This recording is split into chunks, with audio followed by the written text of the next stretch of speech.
Ella está viva. El grito de Mateo Reyes rasga el aire del jardín como un cuchillo. 200 pares de ojos se clavan en el chico de 16 años que corre hacia el ataúd blanco, con su traje prestado manchado de sudor y tierra. El padre Domínguez se congela a mitad del sermón. Las manos de Mateo tiemblan cuando se aferra al borde del féretro, sus ojos verdes fijos en el rostro pálido de Valentina Valverde. «¡Está loco!». Isabela Cortés de Valverde se levanta de su asiento, perfecta en su vestido negro de diseñador. «Guardias, sáquenlo de aquí. ¿Cómo se atreve?». Pero algo en la voz quebrada del muchacho detiene a todos.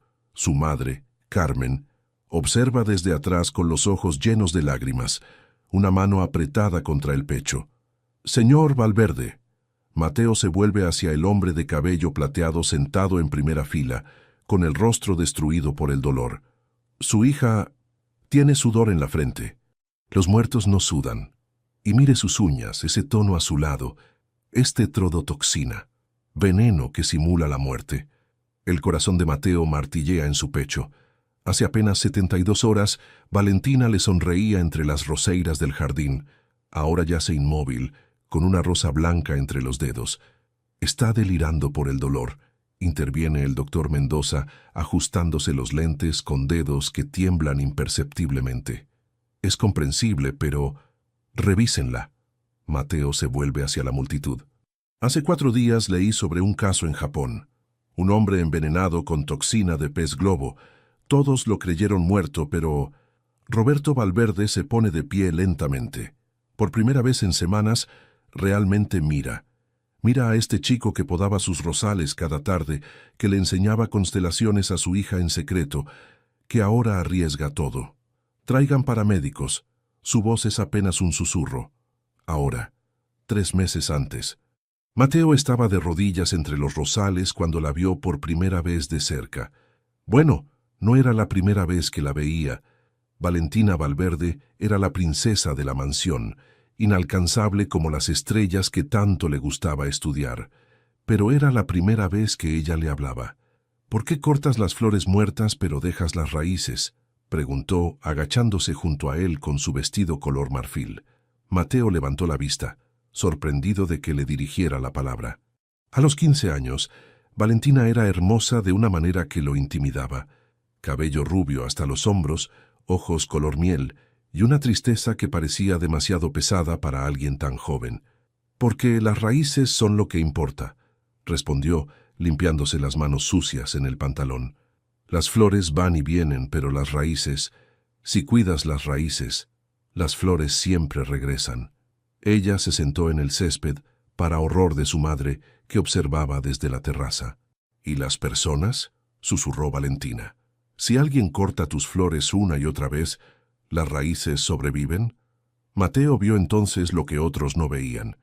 Detrás del maquillaje perfecto, de la sonrisa practicada, había una chica ahogándose en expectativas que no había elegido. «Depende de qué tan profundas sean las raíces», dijo suavemente, «y de si encuentras el sol adecuado para crecer». Valentina sonrió por primera vez con sinceridad. Fue en ese momento, entre el perfume de las rosas y el canto de los pájaros, que algo cambió entre ellos. Durante los siguientes meses desarrollaron un ritual. Valentina escapaba de sus clases de etiqueta, de los tés con las amigas superficiales de Isabela, de las cenas insoportables donde su padre apenas levantaba la vista del teléfono. Encontraba a Mateo en el jardín y él le hablaba del océano. «¿Sabías que hay ballenas que cantan canciones tan complejas como sinfonías?», le contó una tarde de abril, mientras podaba los hibiscos. «Viajan miles de kilómetros solo para encontrarse con otras de su especie, sin mapas, sin brújula, solo siguiendo algo que llevan dentro». «¿Y cómo saben que van en la dirección correcta?», preguntó ella, sentada en el banco de piedra con un libro de biología marina que había sacado de la biblioteca para él. «Intuición». Mateo se encogió de hombros. «O tal vez, fe». «No creo en la fe», murmuró Valentina mirando hacia la mansión donde su madrastra organizaba otra de sus reuniones interminables. «La fe es para gente que puede elegir». «Todos podemos elegir, Valentina, solo que algunos eligen por nosotros hasta que olvidamos cómo hacerlo solos». Ella lo miró intensamente, y por un momento el aire entre ellos se cargó de algo innombrable, algo peligroso. Mi mamá solía decir eso, susurró, antes de morir. Fue la primera vez que mencionaba a su madre. Mateo supo que acababa de cruzar un umbral invisible. ¿Cómo era ella? Como el océano que describes. Los ojos de Valentina brillaron con lágrimas contenidas, profunda, misteriosa y libre, lo opuesto a Isabela. El nombre de su madrastra cayó entre ellos como una piedra. ¿Por qué la odias tanto? Porque ella no me ve. Valentina apretó el libro contra su pecho. Me mira y ve una cuenta bancaria, una heredera, una muñeca que puede moldear. Pero papá tampoco me ve. Se esconde en su trabajo y me dejó con ella. Mateo dejó las tijeras y se sentó junto a ella. No la tocó, pero su presencia era suficiente. Yo te veo, dijo simplemente. Valentina se volvió hacia él, vulnerable de una manera que probablemente nunca había sido con nadie. ¿Y qué ves? Veo a alguien que quiere nadar en aguas profundas, pero le enseñaron que debe quedarse en la orilla. Mateo sostuvo su mirada. Veo raíces fuertes bajo tierra seca. Veo... Valentina Sofía Valverde. La voz de Isabela atravesó el jardín como un látigo. La madrastra bajaba las escaleras de mármol con furia contenida, sus tacones repiqueteando como sentencias. Carmen, la madre de Mateo, apareció detrás con expresión angustiada. ¿Se puede saber qué haces aquí? Sentada en el suelo como una cualquiera. Isabela miró a Mateo con desprecio absoluto. ¿Y tú? ¿Cómo te atreves a dirigirle la palabra a la señorita Valverde? Isabela, yo solo... comenzó Valentina.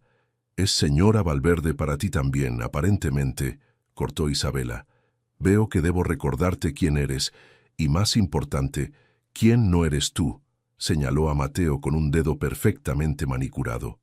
Él es el hijo de la empleada. Está aquí para trabajar, no para contaminar tu mente con sus fantasías de pobre. Mateo apretó los puños, pero su madre le lanzó una mirada suplicante. Necesitaban este trabajo, necesitaban el salario. Vamos adentro. Ahora, Isabela tomó a Valentina del brazo con fuerza. ¿Y tú? Se volvió hacia Carmen. Controla a tu hijo, o buscaré a alguien que sí pueda mantener límites apropiados en esta casa. Mientras se alejaban, Valentina miró hacia atrás. Sus ojos encontraron los de Mateo, y en ellos había una promesa silenciosa. Esa noche, Mateo no podía dormir en el pequeño cuarto que compartía con su madre en el anexo de la mansión. Cerca de la medianoche, escuchó un golpecito en su ventana. Valentina estaba afuera, descalza, con una sudadera sobre el camisón. «Estás loca», susurró Mateo saliendo. «Si te descubren...» «No me importa», respondió ella, con una rebeldía que no había mostrado antes. Isabela no puede decidir con quién hablo. No puede... Sí puede, interrumpió Mateo gentilmente. Es tu madrastra. Y yo soy nadie aquí. No eres nadie. Los ojos de Valentina ardían. Eres la primera persona en años que me habla como si yo importara más allá de mi apellido. Se sentaron en el jardín, bajo las estrellas que Mateo tanto amaba.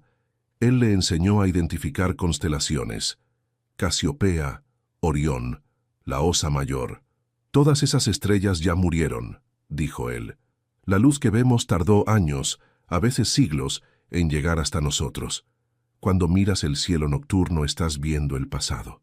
¡Qué triste!, murmuró Valentina. ¿Triste? Mateo sonrió.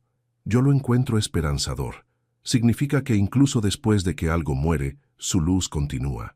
Continúa viajando, tocando a otros, siendo hermosa. Valentina lo miró de una manera que hizo que el corazón de Mateo se detuviera. Mi mamá habría dicho algo así.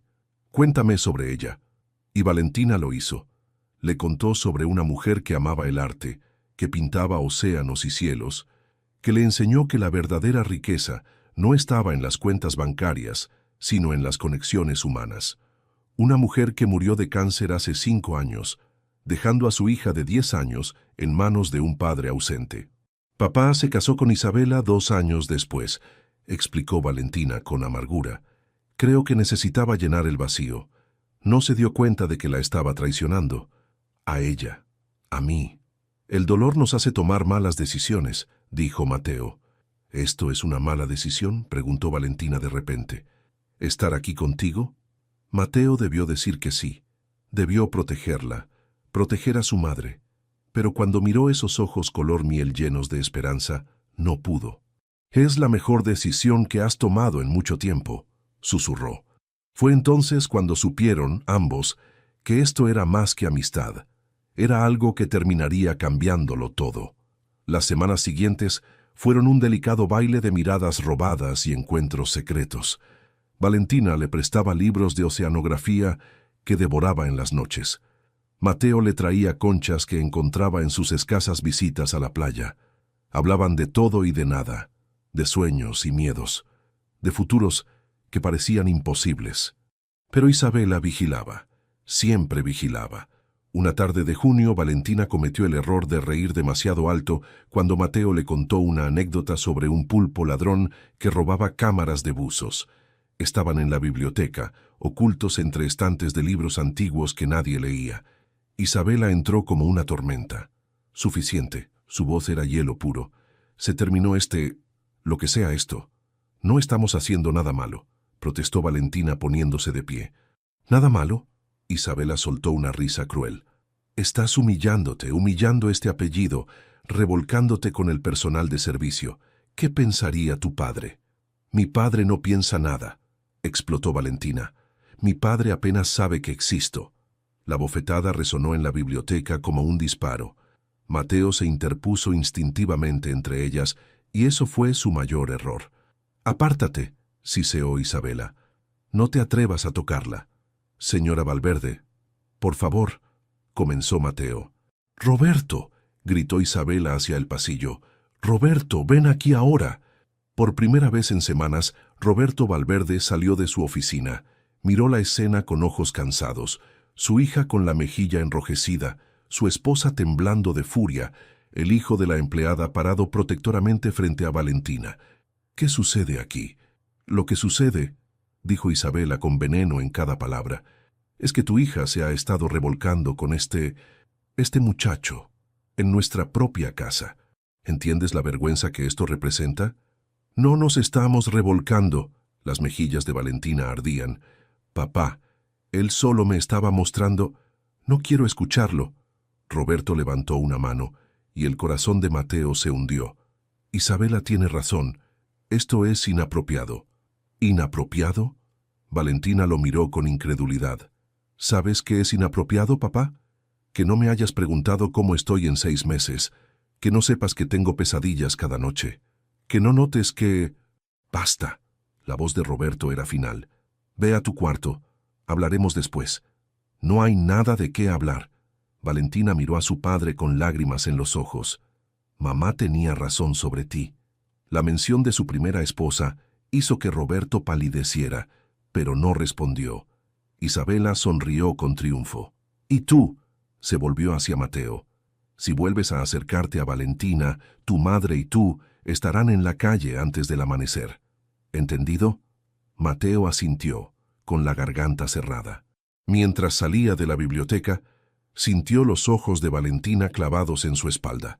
Había tanto que quería decirle, tanto que necesitaba explicar, pero a veces el amor significa proteger a quien amas, incluso si eso significa alejarse.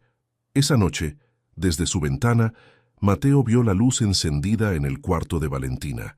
Quiso trepar la enredadera, golpear su ventana, decirle que esto no era el final. Pero la vida no era como las historias que leía. No era el príncipe, era el hijo de la empleada. Lo que no vio fue la sombra al otro lado de la mansión. Isabela de pie en su habitación, mezclando gotas incoloras en un frasco pequeño, sus labios curvados en una sonrisa mientras contemplaba su plan. Había esperado 3 años para esto. 3 años casada con un viudo rico demasiado ciego por el dolor para ver la serpiente que había invitado a su hogar. Valentina era el único obstáculo entre ella y una fortuna de $40 millones.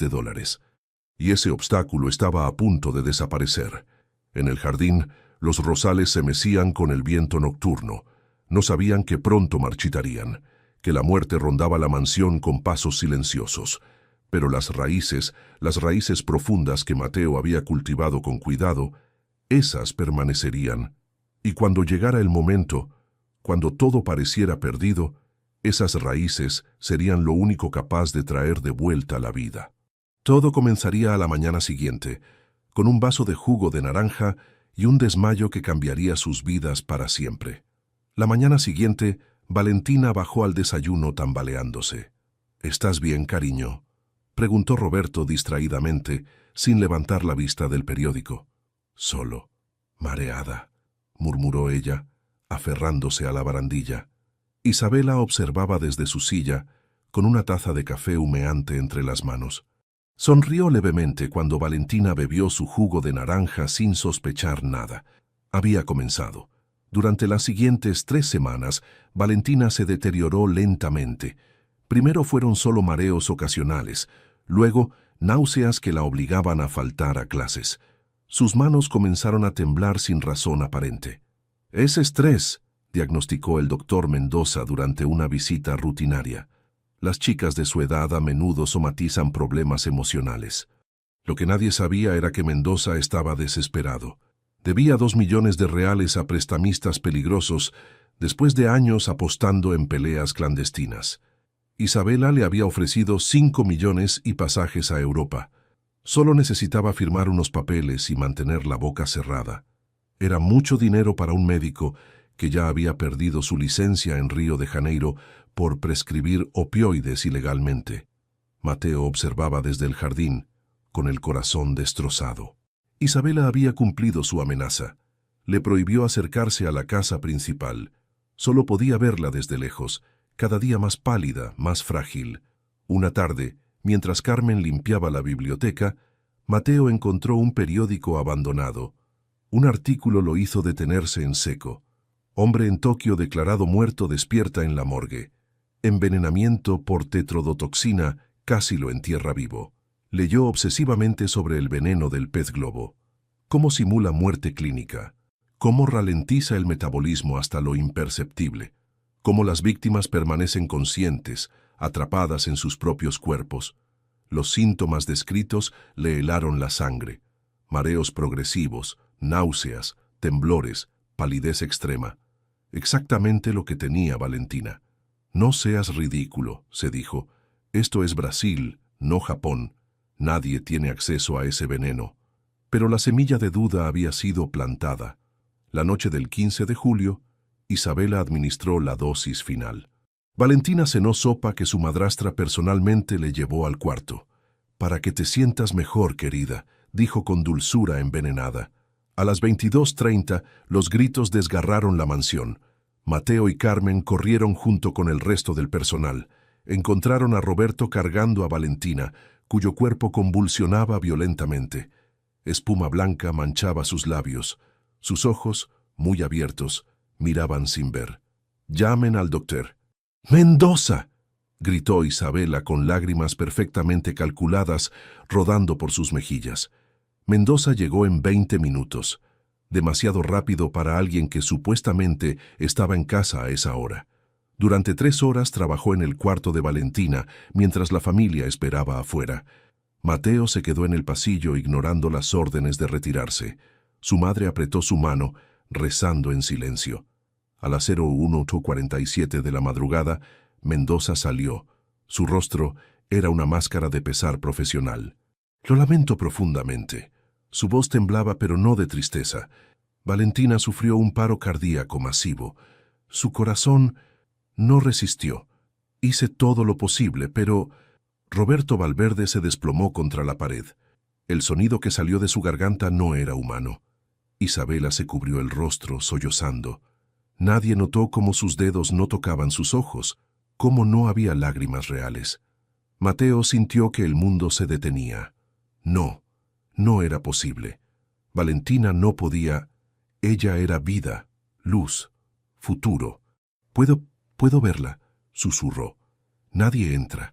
Mendoza cerró la puerta con firmeza. «El cuerpo necesita ser preparado para...» «¿Tan rápido?». Carmen habló por primera vez con voz temblorosa. «No debería haber autopsia. ¿Investigación?».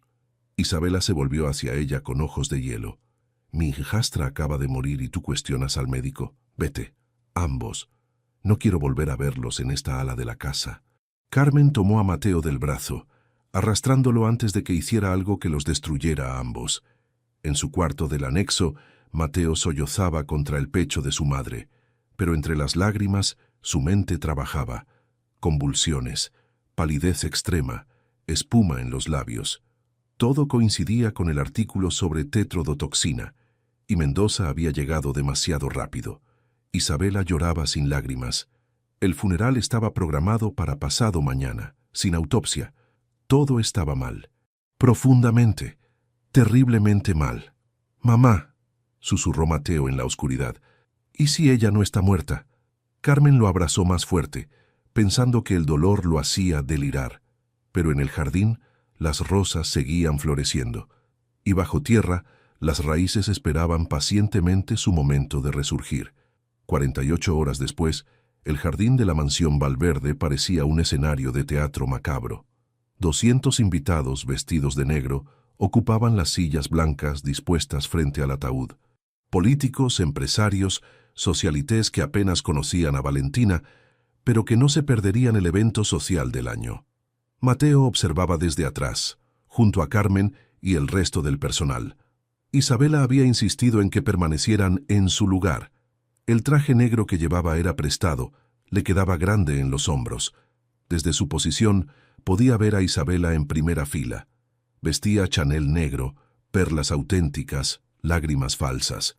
Pero sus ojos revisaban el reloj cada 30 segundos. ¿Por qué tanta prisa? El ataúd estaba abierto para el último adiós. Valentina yacía sobre seda blanca, con un vestido color marfil que la hacía parecer una princesa dormida. Una rosa blanca descansaba entre sus manos cruzadas sobre el pecho. «Hermanos y hermanas», comenzó el padre Domínguez, «nos reunimos hoy para despedir a un ángel que...» Mateo dejó de escuchar. Su mente reproducía el artículo una y otra vez. El veneno de tetrodotoxina ralentiza todas las funciones vitales hasta simular muerte. Las víctimas pueden permanecer conscientes, atrapadas. Los signos son sutiles: temperatura corporal ligeramente elevada, mínima perspiración, tono azulado en las extremidades. El sol del mediodía caía implacable sobre el jardín. Hacía calor, mucho calor. Ahora invitamos a quienes deseen dar un último adiós. La voz del padre flotaba en el aire denso. Isabela se puso de pie inmediatamente, acercándose al féretro. Tocó la mejilla de Valentina brevemente, sus labios moviéndose en lo que parecía una oración. Pero Mateo vio cómo sus dedos presionaban el pulso en el cuello, verificando algo. Satisfecha, hizo una señal casi imperceptible a dos hombres uniformados que esperaban con la tapa del ataúd. Todo estaba sucediendo demasiado rápido. «Carmen, necesito...» Mateo comenzó a moverse hacia adelante. «No, hijo». Su madre lo sujetó del brazo. «No hagas esto. Nos despedirán, no...» «Mamá, ella está viva». Carmen lo miró con dolor. Pensó que el duelo lo había quebrado, pero algo en los ojos de su hijo, esa certeza absoluta, la hizo dudar. Roberto se acercó al ataúd, con los hombros encorvados como un hombre de 80 años. Tocó el cabello de su hija con dedos temblorosos. «Perdóname, princesa», susurró, «por no estar, por no verte, por...» Su voz se quebró, se alejó, destruido. Los empleados funerarios tomaron posición. Era momento de cerrar el ataúd. Mateo sintió que el tiempo se ralentizaba. Vio a Isabela asentir sutilmente. Vio las manos de los hombres levantando la tapa de caoba. Vio el sol reflejándose en el metal dorado del féretro. Y entonces lo vio. Un destello de humedad en la sien de Valentina. Una gota minúscula de sudor deslizándose por su cuello. Los muertos no sudan. «¡Esperen!», gritó, empujando entre las filas de sillas. Las cabezas se volvieron. Murmullos escandalizados llenaron el jardín.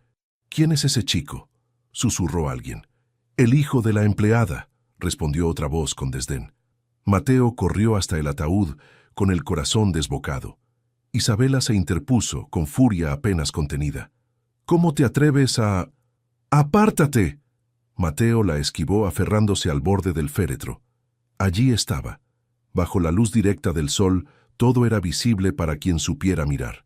El sudor en la frente, el tono azulado sutil bajo las uñas, y allí, en la vena del cuello, el movimiento más leve.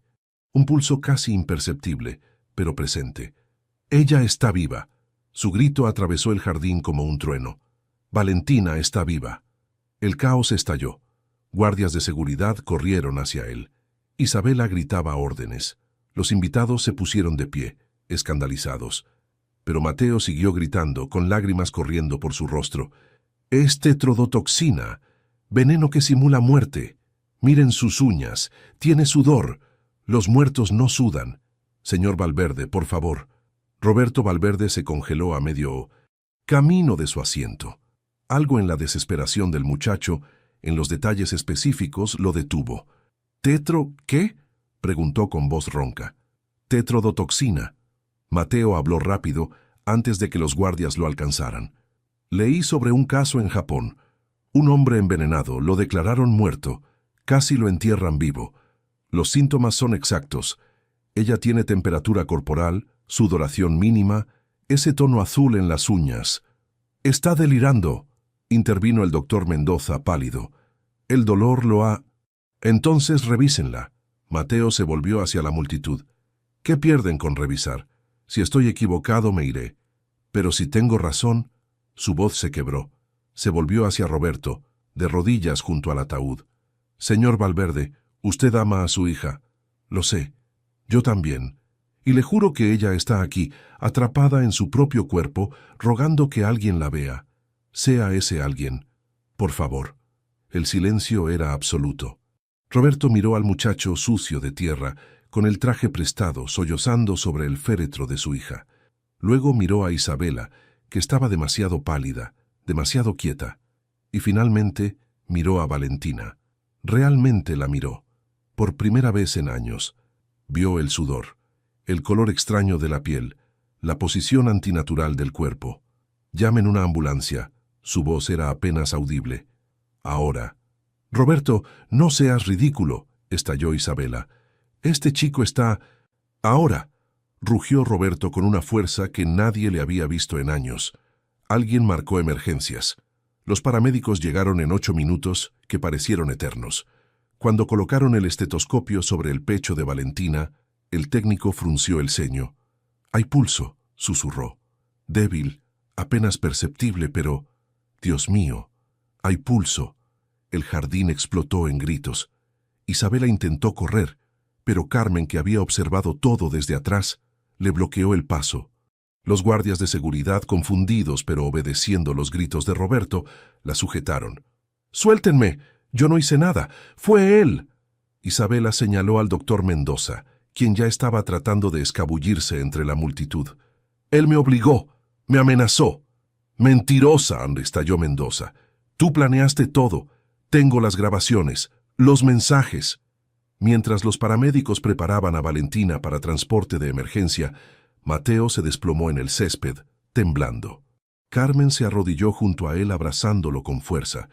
«Lo hiciste, hijo. La salvaste». Pero Mateo no podía hablar. Solo veía a Valentina siendo llevada hacia la ambulancia, aún atrapada entre la vida y la muerte. La batalla estaba lejos de terminar. La UTI del Hospital São Luís olía a desinfectante y desesperanza. Valentina yacía conectada a una docena de máquinas que monitoreaban cada latido débil de su corazón. Los médicos habían confirmado lo imposible. Tetrodotoxina en niveles casi letales. Próximas 48 horas son críticas, explicó la doctora Silva. Su cuerpo está luchando contra el veneno. Si despierta, será un milagro. Mateo no se movió de la sala de espera. Carmen le traía café que no bebía, comida que no tocaba.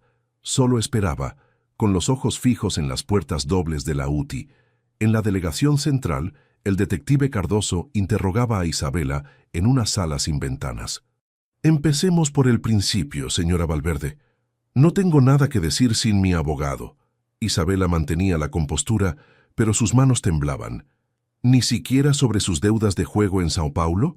¿O sobre su verdadera identidad?» Isabela palideció. No sé de qué habla. Cardoso abrió una carpeta azul, deslizando fotografías sobre la mesa. Isabela Cortés no existe. O mejor dicho, existió durante solo 4 años. Antes de eso, usted era Isabela Monteiro, arrestada en Lisboa por intento de fraude contra un empresario viudo. Misma metodología, matrimonio rápido, envenenamiento gradual de herederos. Eso es ridículo, pero su voz carecía de convicción. El caso fue archivado porque la víctima sobrevivió y retiró cargos. Usted huyó a Brasil, cambió de nombre, encontró otro viudo vulnerable. Las lágrimas finalmente brotaron, pero no de arrepentimiento, de rabia por ser descubierta. Roberto estaba destruido, siseó. Fue fácil, tan patéticamente fácil. Hombres ricos son todos iguales, pagan por no sentir dolor. En la sala contigua, el doctor Mendoza confesaba todo. Debía 2 millones de reales. Su voz era monótona. Peleas clandestinas, apuestas, gente peligrosa. Isabela me ofreció 5 millones más pasajes a Europa. Solo tenía que... Se cubrió el rostro. Ya había perdido mi licencia en Río por prescripciones ilegales. No tenía nada que perder. ¿Cómo consiguieron la tetrodotoxina? Contacto de Isabela en el mercado negro asiático. Llegó oculta en suplementos importados. Comenzamos con dosis pequeñas hace 3 semanas, simulando una condición cardíaca progresiva. La dosis final fue... Tragó saliva. Fue diseñada para matarla lentamente después del entierro. Asfixia, no envenenamiento. Sería la causa de muerte perfecta. El detective Cardoso sintió náuseas. Iban a enterrarla viva. Ella habría estado consciente, susurró Mendoza, sabiendo exactamente qué pasaba, incapaz de gritar, de moverse, hasta que el aire se acabara. Roberto Valverde escuchaba la grabación del interrogatorio en el pasillo del hospital. Cada palabra era un cuchillo en su pecho. Carmen estaba sentada cerca, con Mateo dormido sobre su hombro por primera vez en 2 días. «Yo hice esto», murmuró Roberto. «Traje esa serpiente a mi casa. Un investigador privado me advirtió hace 3 años. Encontró inconsistencias en su historia, vacíos en su pasado. Yo lo ignoré. Estaba tan cansado de estar solo. El dolor nos vuelve ciegos», dijo Carmen suavemente. «No, la cobardía me volvió ciego». Roberto la miró con ojos enrojecidos. Valentina me pedía atención, y yo le di dinero. Me pedía tiempo, y yo le di a Isabela. Me pedía que la viera y yo... Su voz se quebró. Mateo despertó, desorientado. Al ver a Roberto, se puso rígido. «Señor Valverde». «No». Roberto se arrodilló frente al muchacho de 16 años. «No me llames así. No merezco respeto. Tú viste a mi hija cuando yo estaba ciego. La amaste cuando yo apenas la toleraba. Le salvaste la vida mientras yo planeaba su funeral». Extendió una mano temblorosa. «Perdóname. Por favor». Mateo miró esa mano, la mano del hombre que había permitido que Isabela los humillara, que casi mata a Valentina con su negligencia. Pero también vio a un padre destrozado, a un hombre que había perdido tanto que olvidó cómo sostener lo que quedaba. Tomó su mano. «Señor Valverde, amor no se mide en tiempo o dinero, se mide en presencia. Todavía puede estar presente. Ella necesita que esté presente ahora». Roberto sollozó abiertamente, y Carmen puso una mano en su hombro. 40 horas después del funeral interrumpido, Mateo estaba leyendo en voz alta junto a la cama de Valentina un libro sobre ballenas jorobadas que había traído de la biblioteca municipal. «Mitidira». Y viajan 16.000 kilómetros solo para encontrar el lugar correcto para cantar. Su voz era ronca de tanto hablar. Sin mapas, Val, solo instinto y... Los monitores empezaron a pitar frenéticamente. Mateo se puso de pie de un salto, con el corazón desbocado. Médicos y enfermeras entraron corriendo. «¡Está despertando!», gritó alguien. La doctora Silva revisó las pupilas de Valentina con una linterna. «Valentina, ¿puedes oírme?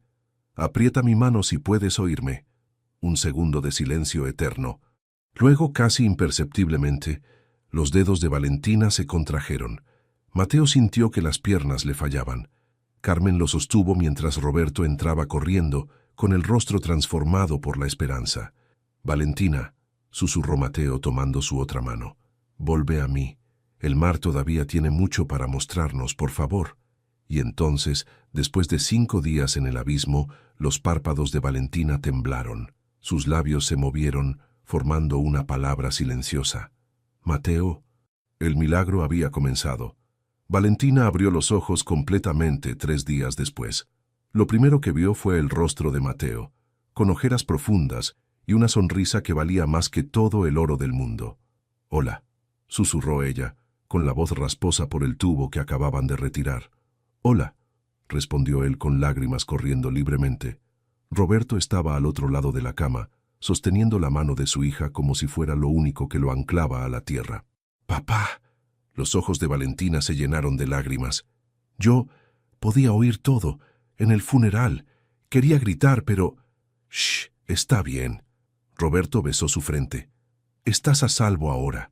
Nunca más dejaré que nada te lastime, lo juro». La recuperación fue lenta.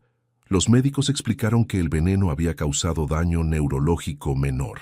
Valentina tenía pesadillas cada noche, despertando gritando que no podía respirar, que la tierra la cubría. Mateo estaba allí cada vez, leyendo sobre océanos, mostrando videos de ballenas, recordándole que estaba viva, que estaba libre. Las noticias se volvieron un circo mediático. «Heredera casi enterrada viva por madrastra ambiciosa», gritaban los titulares. Reporteros acampaban frente al hospital. El juicio fue rápido. Con las confesiones grabadas, las pruebas forenses y el testimonio de Mateo, no había duda.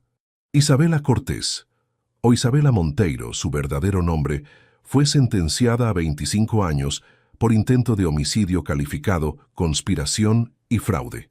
El doctor Mendoza recibió 20 años, reducidos por cooperación. Mientras la llevaban esposada, Isabela miró a Valentina una última vez. «Todo esto por un mocoso jardinero», escupió con veneno. «Ni siquiera vales 40 millones». «Tienes razón», respondió Valentina con la voz firme. «Valgo mucho más, y finalmente tengo gente que lo sabe». Roberto transformó su vida completamente. Vendió la mitad de sus empresas inmobiliarias, delegó responsabilidades, canceló viajes. Por primera vez en una década, estaba presente. Comenzaron terapia familiar, cenas obligatorias cada miércoles, conversaciones reales sobre dolor, culpa y sanación. Una tarde Roberto llamó a Carmen a su despacho.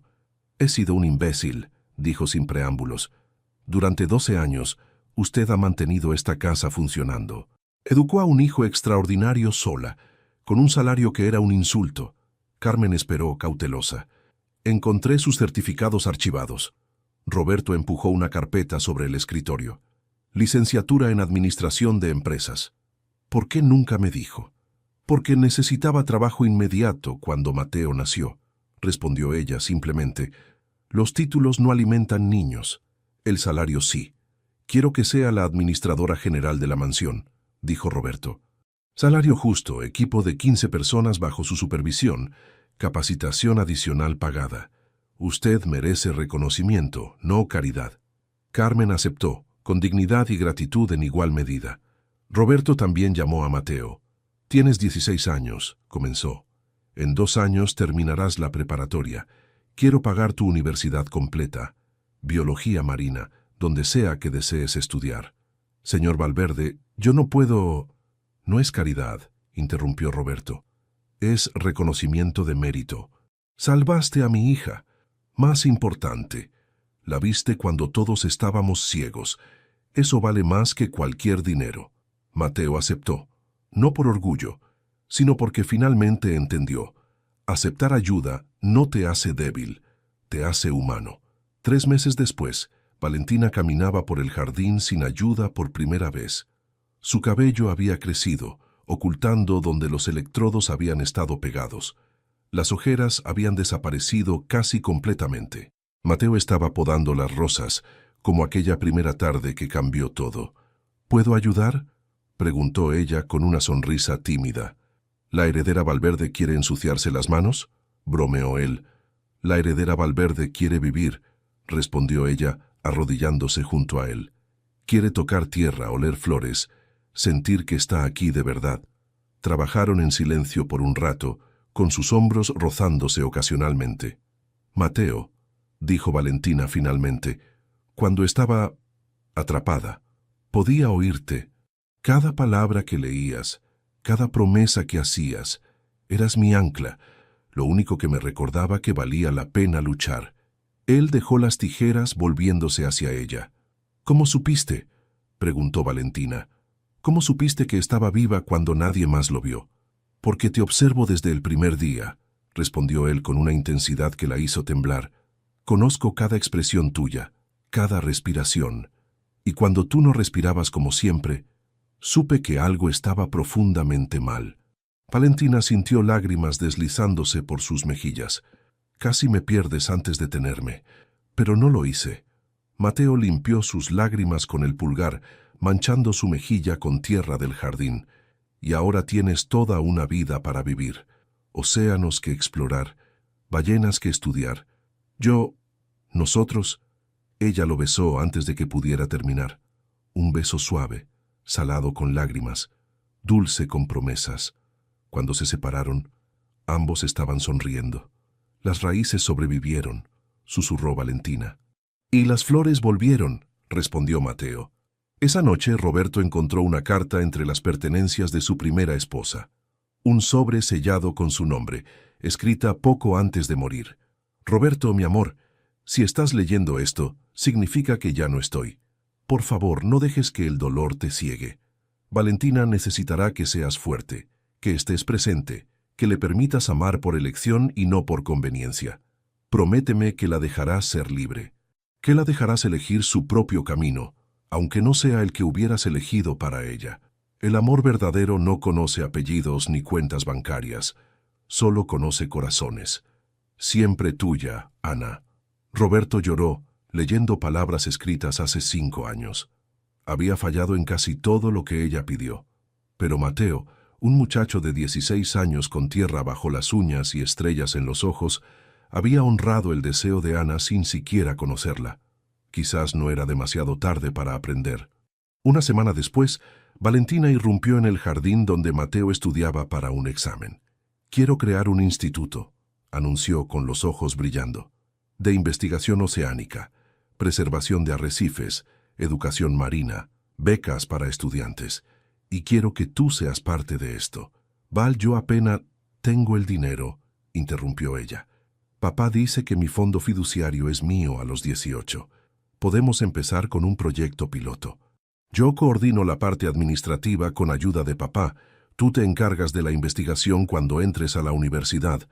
Mateo la miró, esta chica que había sido enterrada viva, y emergió más fuerte. «Tu mamá habría amado esto», dijo suavemente. «Lo sé», sonrió Valentina. «Por eso lo hago. Por ella, por mí, por nosotros». Roberto, observando desde la terraza, sonrió por primera vez en años. Su hija finalmente estaba viva, verdaderamente viva, y él finalmente estaba presente para verlo. 2 años después, la playa de Guarujá brillaba bajo el sol de enero. Mateo, ahora de 18 años y con los hombros más anchos por el trabajo de campo, caminaba por la orilla con equipo de muestreo colgando del hombro. Estudiaba biología marina en la USP con beca completa.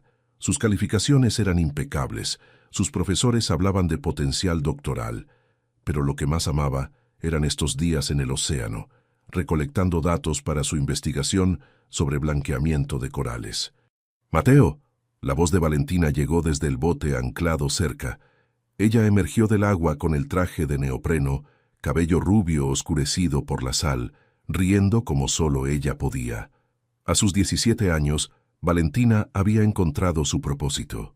El Instituto Ana Valverde de Conservación Marina había comenzado como un proyecto piloto hace 18 meses. Roberto lo dirigía formalmente, pero Valentina era su corazón. Organizaba charlas en escuelas públicas, coordinaba el programa de becas estudiantiles, diseñaba campañas educativas en redes sociales. No podía tener cargo oficial por ser menor de edad, pero su pasión inspiraba a todos. En 6 meses, cuando cumpliera 18, asumiría como codirectora. ¿Encontraste algo interesante?, preguntó acercándose a Mateo. 3 especies de coral que muestran resistencia inusual al calentamiento, respondió él, mostrándole las muestras. Si podemos entender por qué, podrías ayudar a salvar arrecifes en todo el mundo, terminó ella, con orgullo brillando en sus ojos. Se besaron suavemente, con el sabor del mar entre ellos. Su amor había madurado como las raíces que Mateo una vez describió, profundo, resistente, real. En la mansión Valverde, Carmen revisaba los horarios del personal con eficiencia practicada. Su equipo de 15 personas funcionaba como relojería. Había tomado cursos de liderazgo, actualizado sistemas, implementado protocolos justos. Roberto entraba frecuentemente para consultar decisiones domésticas, tratándola como la profesional que siempre fue. Carmen, Valentina quiere hacer una cena de fundraising para el instituto el próximo mes, dijo esa tarde. ¿Crees que podamos manejar 100 invitados? 150 si es necesario, respondió ella con una sonrisa. Esta familia finalmente sabe celebrar cosas que importan. Roberto asintió, pensando en cómo había cambiado todo. Terapia semanal, cenas familiares sagradas, conversaciones reales con su hija. Había vendido la mitad de su imperio para comprar algo más valioso: tiempo. De vuelta en la playa, Valentina y Mateo se sentaron en la arena mientras el sol comenzaba a descender. ¿Recuerdas cuando te dije que no creía en la fe?, preguntó ella, recostándose en su hombro. Aquella tarde en el jardín, Mateo sonrió. Dijiste que la fe era para gente que podía elegir. Estaba equivocada. Valentina tomó su mano. La fe no es para quien puede elegir. La fe es lo que te permite elegir, incluso cuando todo parece imposible. Como gritar en un funeral que todos creían real. Como creer que un chico con tierra bajo las uñas podría ver lo que millonarios no vieron. Ella lo besó en la mejilla. ¿Alguna vez te arrepientes de arriesgar todo ese día? Mateo pensó en el momento. El miedo, la certeza absoluta de que si no actuaba, la perdería para siempre. Nunca, respondió, porque el amor verdadero no es seguro. Es ver la verdad cuando todos miran la mentira. Es gritar cuando el silencio sería más fácil. Es elegir lo correcto, incluso cuando el mundo entero parece estar equivocado. Valentina sintió lágrimas cálidas en sus ojos. Casi me pierdes antes de tenerme. Pero te salvé. Mateo la giró hacia él.